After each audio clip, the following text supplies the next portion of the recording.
obesitas, dislipidemia, dan asam urat.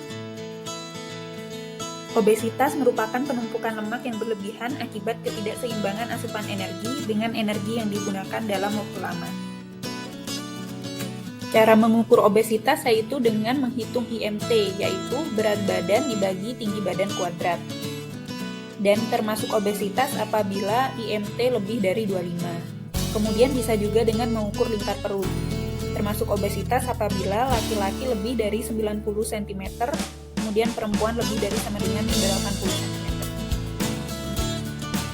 Kemudian dislipidemia.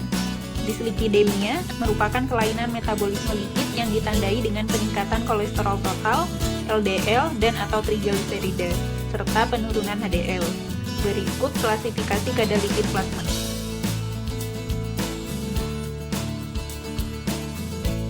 Selanjutnya yaitu asam urat. Asam urat adalah produk akhir dari metabolisme purin pada manusia. Kadar asam urat darah yang tinggi melebihi acuan normal disebut dengan hiperurisemia. Hiperurisemia yang berkelanjutan adalah pemicu utama penyebab gout arthritis. Gout arthritis adalah penimbunan kristal berupa garam urat pada persendian yang menyebabkan nyeri hebat pada lutut dan atau jari. Hubungan asam urat dengan obesitas. Tingginya kadar leptin pada orang yang mengalami obesitas dapat menyebabkan resistensi leptin. Leptin adalah asam amino yang disekresi oleh jaringan adiposa yang berfungsi mengatur nafsu makan dan berperan pada perangsangan saraf simpatis, meningkatkan sensitivitas insulin, natriuresis, diuresis, dan angiogenesis. Jika resistensi leptin terjadi di ginjal, maka akan terjadi gangguan diuresis berupa retensi urin. Retensi urin inilah yang dapat menyebabkan gangguan pengeluaran asam urat melalui urin, sehingga kadar asam urat dalam darah menjadi tinggi.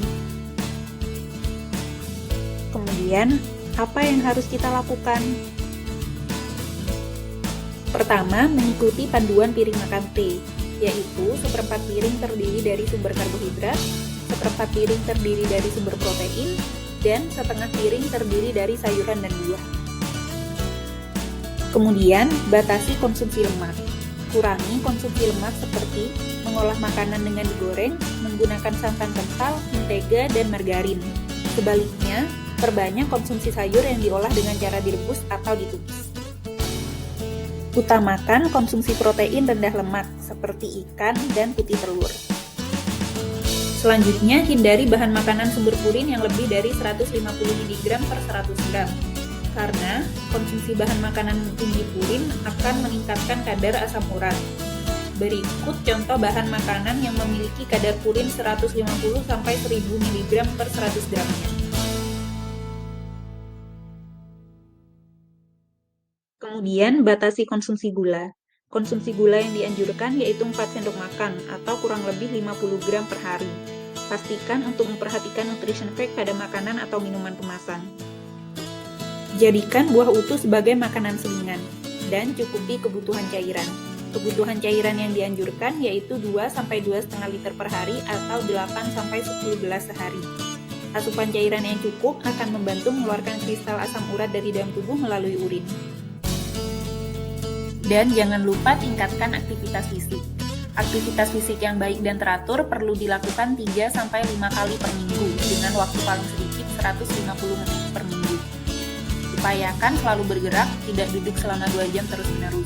Dan upayakan lebih banyak berjalan kaki, setara 10.000 langkah kaki per hari atau naik turun tangga.